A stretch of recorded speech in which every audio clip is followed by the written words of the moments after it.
What's going on? Cole Connor here. Today we're going to talk about Doordash versus Uber Eats in 2024. Who should you be delivering for? King Cole. My name is Cole Connor and I was put here to do three things: create, inspire, love. Thanks for being here. Let's get into it.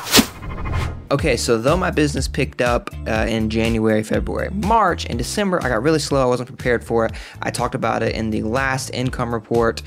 So I did try to do some Uber Eats and Doordash. I was hoping that I wouldn't have to do it, but I broke down and for a couple nights I did it. So this is a very small time frame that I'm pulling from to get these results. So just be wary of that. Maybe if you did this all the time, you wouldn't get the same results. I don't know. But I was actually still pretty impressed with what you could make doing Uber Eats and Doordash. The last time I had really done it was in 2022, and I was doing just Uber Eats to survive. This is all I was doing to make money for a couple months.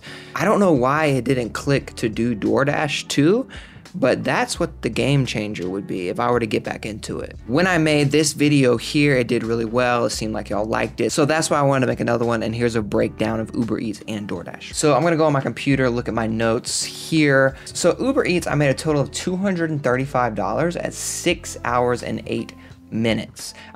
That's my active time, my 11 hours online. I had 11 hours online total, but I could be doing, anything in that extra 5 hours, like being productive, etc. The 6 hours was just when I was working. So I'm gonna base everything else off of that 6 hour being active on delivery.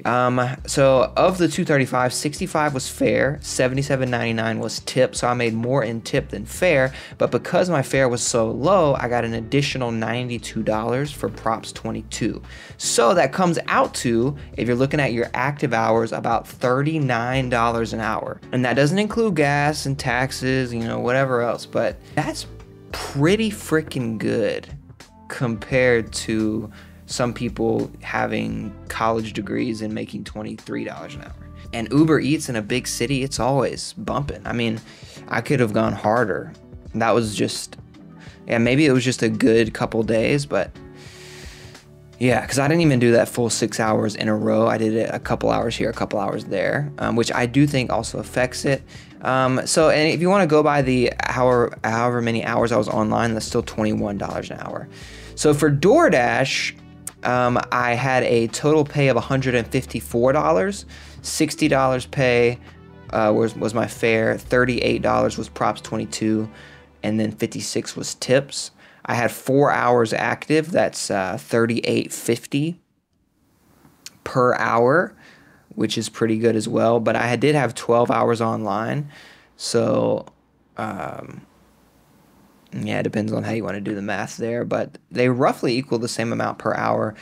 And Uber Eats, I had 14 trips at $16 per trip. Doordash, I had 11 trips for $14 per delivery. Here's what I found out. This is the main thing that may be helpful for you, is that if you have them both activated at the same time, you can potentially make so much more per hour. Like, for example, there was one night where I did Doordash and Uber Eats at the same time, and I probably made $50 an hour.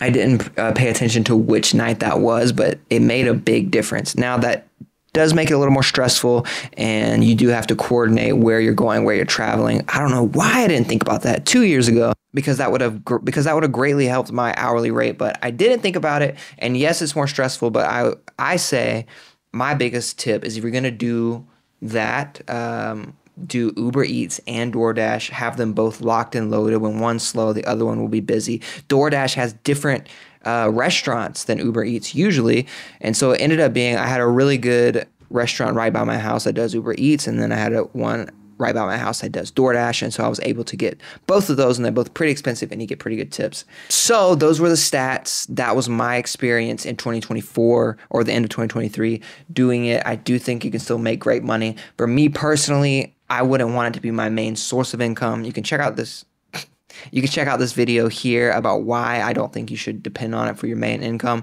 If you have to for a little while, you got to do what you got to do, but I would always be trying to up your hourly rate. If you can do $50 to $100 an hour with Doordash, props to you, and you have fun doing it and you enjoy it, hey, you can make a living off of it.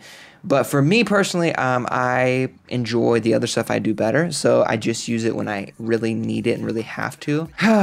So yeah, I think it's a great side hustle for entrepreneurs, for businesses, for creatives. And just a reminder, be nice to these folks delivering. A lot of them, it's just, you know, the side hustle things have gotten really rough. It was rough for me in December, and no one was mean to me or anything, but I'm just saying these people are out here grinding, hustling, so be nice to your service people. Yeah, I'll catch you next time.